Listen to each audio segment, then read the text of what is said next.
کائنات کے اندر سب سے بڑی سورس شر کی ابلیس لعین، اور اس وقت کم سے کم پچھلے 400 سالوں سے ابلیس لعین کے سب سے بڑے ایجنٹ یہود، یہ شیطنت کی قوت ہے سب سے بڑی، سیٹنک فورس، شیطانی قوت جو ہے وہ یہودیوں کی ہے۔ یہودیوں نے سیکولرزم ایجاد کیا، اس کی وجہ کیا تھی؟ وطنیت۔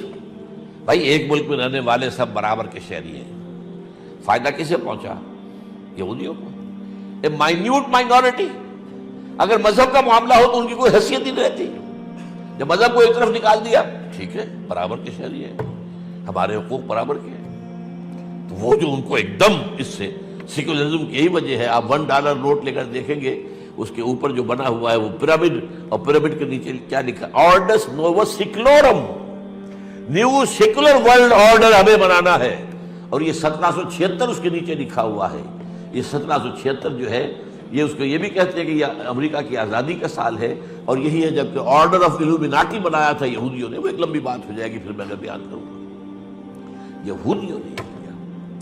اسی طرح یہودیوں نے سود کے لیے اجازت حاصل کی یورپ میں۔ اس سے پہلے سود وہاں حرام تھا، جب تک پوپ کی حکومت تھی سود حرام، اور دونوں سود، جس کو آپ کہتے ہیں یوزری، جو عام طور پر ذاتی استعمال کے لیے لوگ سود پہ بڑے سود کے اوپر لے لیتے ہیں، اور ہمارے ہاں وہ پٹھان جو ہے سود خور اب بھی موجود ہیں، مختلف شہروں کے اندر اڈے ہیں ان کے، بڑی طاقت ہے ان کی، اور ایک ہے کمرشل انٹرسٹ، یہ دونوں حرام ہیں۔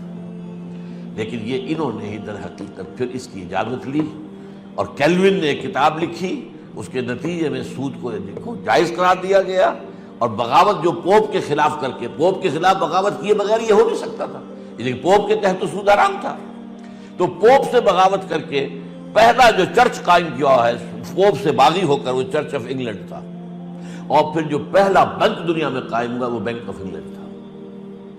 اس انگلینڈ کو یہودیوں نے کہا دس از آور نیو اسرائیل، یہ تو ہمارا اسرائیل ہے، ہمیں تو یہاں جنت مل گئی ہے، ہم یہاں آ گئے ہیں، ہم برابر کے شہری ہیں، سارے حقوق شریعت کے ہمیں حاصل ہو گئے، اور ہمیں یہاں پہ یہ جو ہے سود کے ذریعے سے ای بنوک ای فکر چالاک یہود، یہ علامہ اقبال کہتے ہیں، یہ بینکنگ کا نظام پورا یہودیوں کے عیار فکر، ان کی سوچ، اس کا نتیجہ ہے۔ ای بنوک ای فکر چالاک یہود، نور حق السینہ آدم ربود، اللہ نے جو نور اپنا پھونکا تھا انسان کے اندر وہ نکال کے اس سے باہر کر دیا، اب انسان حیوان بن کر رہا ہے۔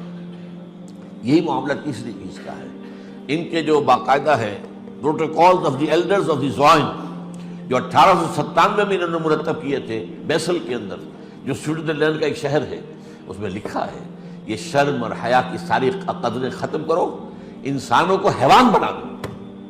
جیسے کتا نہیں دیکھتا کہ یہ کتیا ہے، یہ میری ماں ہے کہ بہن ہے، کیا ہے کیا نہیں، مجھے کیا پتا، اس نے تو اپنی جو ہے جنسی خواہش پوری کر دی، کتیا ہے، بس کتیا ہے۔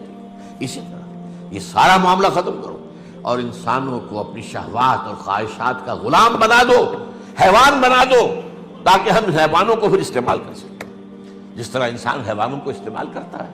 آپ گھوڑے کو استعمال کرتے ہیں نا، ٹانگے کے آگے باندھ دیا، اسے کھانے کو اسے کچھ نہ کچھ تو دیں گے، تبھی اگلے روز بھی باندھیں گے۔ یہی ان کا معاملہ ہے۔ بیل کو آپ نے اگر جوتنا ہے ہل میں تو آخر آپ اس کی خوراک کو تو دینی ہے، تو ٹھیک ہے پوری دنیا حیوان بن جائے، کچھ نہ کچھ ہم ان کو بھی دیتے رہیں گے، لیکن ان کی کمائی کا جو اصل ملائی ہے وہ ہم کھینچ لیں گے سود کے ذریعے سے، وہ ہمارے پاس آ جائے گا، اور یہ جو تلچھن ہے ان کو چھوڑو۔ تو یہ در حقیقت تینوں چیزیں ان کا مرجع، منبع، سرچشمہ یہود ہے۔ دین کی بات پھیلانا صدقہ جاریہ ہے، ثواب کی نیت سے ویڈیو کو شیئر ضرور کیجیے۔ جزاک اللہ۔